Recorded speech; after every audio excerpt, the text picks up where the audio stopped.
नमस्ते दोस्तों, doctor joggers Ayurveda में आपका स्वागत है। आजकल के खान-पीन की वजह से यूरिक एसिड की समस्या काफ़ी पेशेंट में देखी जाती है। इसमें खासकर जोड़ों का दर्द ये प्रमुख सिम्पटम होता है। इसे कभी इग्नोर नहीं करना चाहिए।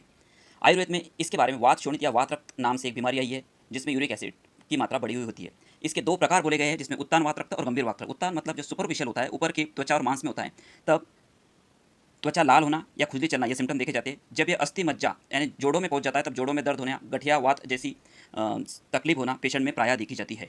नॉर्मल यूरिक एसिड हमारे शरीर में निर्माण होता है, लेकिन किडनी द्वारा ये फिल्टर होकर बाहर निकाल दिया जाता है। लेकिन जब इसका प्रोडक्शन जाता है या किडनी का फंक्शन प्रॉपर नहीं होता है, तब ये समस्या काफ़ी हद तक बढ़ जाती है। इसके क्या क्या कारण है वो हम देखेंगे। तो जो लोग ज़्यादा अल्कोहल सेवन करते हैं, नॉनवेज ज़्यादा लेते हैं, हाई प्रोटीन ज़्यादा लेते हैं, ऑयली फूड ज़्यादा खाते हैं या फिर सी फूड की मात्रा ज़्यादा होती है, उनमें यह बीमारी का प्रमाण ज़्यादातर देखने को मिलता है।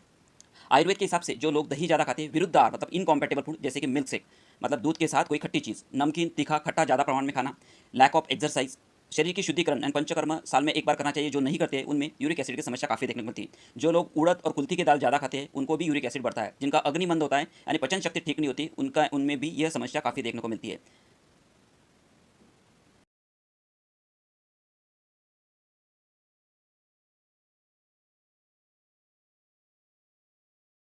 कुल्थी और उड़द की दाल जो है, इसकी तासीर गर्म होती है, जिससे शरीर में पित्त बढ़ता है और रक्त को दूषित करते हुए वात रक्त नाम की बीमारियां उत्पन्न करता है। जो लोग देर रात तक जागते हैं और सुबह लेट उठते हैं, उनमें भी यूरिक एसिड का प्रमाण बढ़ता है।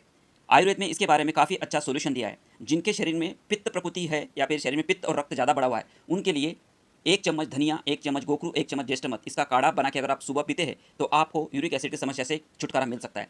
जिनकी यूरिक एसिड की समस्या साथ में कफ और वात हो, उनके लिए सौंठ, धनिया और गुड़वेल यानी अमृता एक-एक चम्मच अगर आप लेते हैं और इसका काढ़ा बना के पीते हैं, तो आप यूरिक एसिड की समस्या काफ़ी हद तक ठीक कर सकते हैं।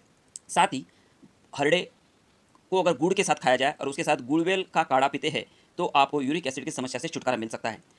अगर इन उपायों से आपको यूरिक एसिड आपका कम नहीं होता है, तो नज़दीकी पंचकर्म सेंटर में जाके आप आपका शरीर शुद्धिकरण विरेचन नामक प्रक्रिया करते हैं, छुटकारा नहीं मिलता है, तो आप किसी पंचकर्म वैद्य के पास जाके पंचकर्म में या फिर आयुर्वेद में वर्णित विरेचन, रक्तमोक्षण और बस्ती चिकित्सा करके आप यूरिक एसिड की मात्रा कम कर सकते हैं और इससे हमेशा के लिए छुटकारा पा सकते हैं। किडनी का फिल्ट्रेशन प्रॉपर होना, मेटाबॉलिज्म प्रॉपर रहना, ये यूरिक एसिड कम करने में काफ़ी मदद करता है। इसलिए आपको अगर इससे छुटकारा पाना है, तो आपका मेटाबॉलिज्म और किडनी का फंक्शन प्रॉपर होना बहुत ही ज़रूरी है।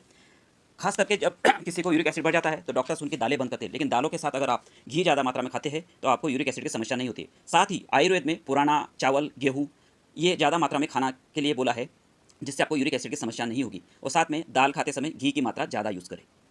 डिटेल के अगर आपको इन घरेलू नुस्खों से आराम नहीं मिलता है, तो आप किसी एक्सपर्ट पंचकर्म वैद्य के पास जाके अपने शरीर का शुद्धिकरण प्रक्रिया कर सकते हैं, जिससे आपको यूरिक एसिड से हमेशा